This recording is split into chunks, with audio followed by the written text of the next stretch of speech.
In the previous video, we learned what differentiation is and how we can use it to find the maxima and minima and stationary points of functions. However, we didn't cover a very important topic that is used throughout calculus and is the most important topic for calculus, and that is limits. Now, this is not something that IB makes every student in the core do, but in my opinion, it's something that is very important for you to understand what calculus really is, and so I will be briefing you on it. Let's say we have the function. So let's say we had the function x squared minus 5x, that's a minus sign. So let's say we had the function x squared minus 5x plus 6 upon x minus 2.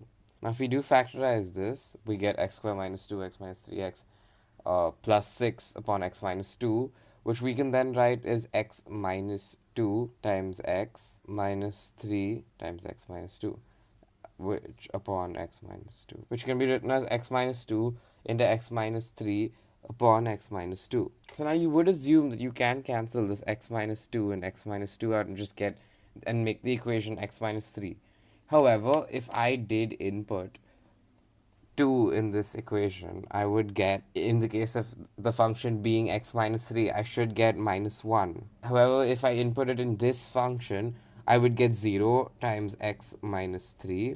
This is f of 2. So that would be equal to, so if I did input 2 into this function, I'll get 0 times x minus 3 upon 0, which would just be 0 upon 0, which is undefined. So it cannot be equal to x minus 3, as at that point, to x equal to 2, the function would be undefined, which means it doesn't exist at that point. So if we could write something like f of x is equal to x minus 3, but x is not equal to 2, that would make more sense. So the function would look something like,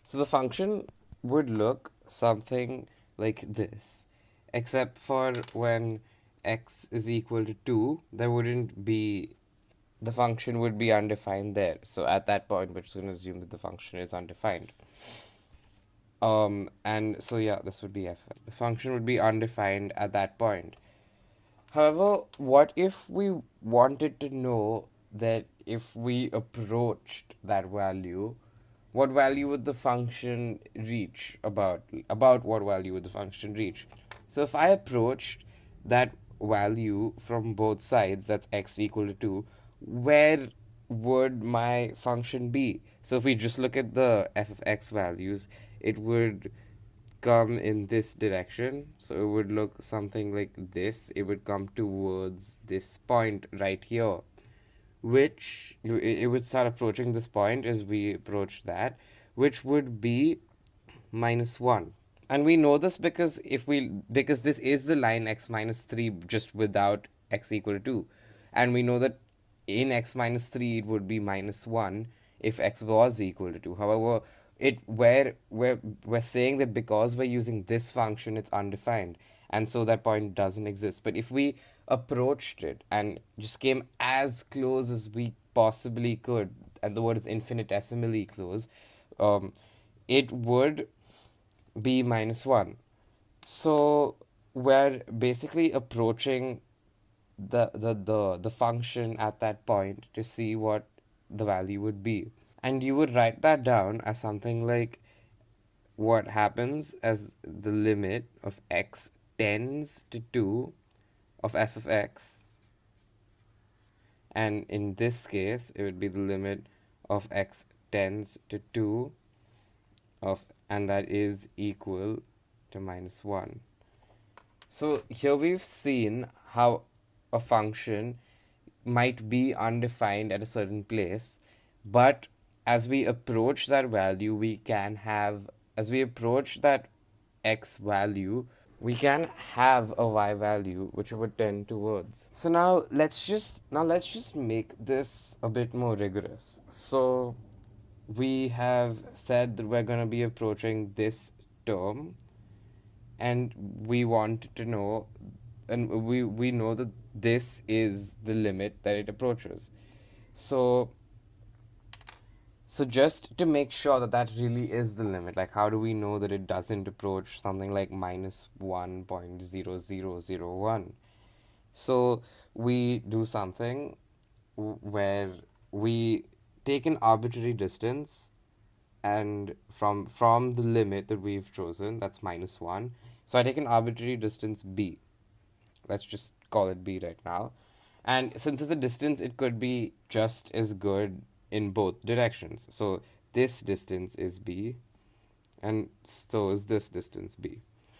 And well, this b would correspond to a value over here, and that b would correspond to another value somewhere here. So we're going to call this value a for now. And this limit would exist if for every b which corresponds to this a, if I take any distance that's lesser than a, let's say that, it'll always, its corresponding distance over here, which again I would project back and would look something like, I'm just going to use a different color so we can see that. So this gets projected to that. It'll always be lesser than the distance b. What this really means is that if we set this distance, which corresponds to another distance in the x-axis, if we set the distance in the y-axis, which corresponds to another distance in the x-axis, as we make that distance smaller and smaller, which is centered around the limit, it'll always become smaller and smaller and come closer to the limit.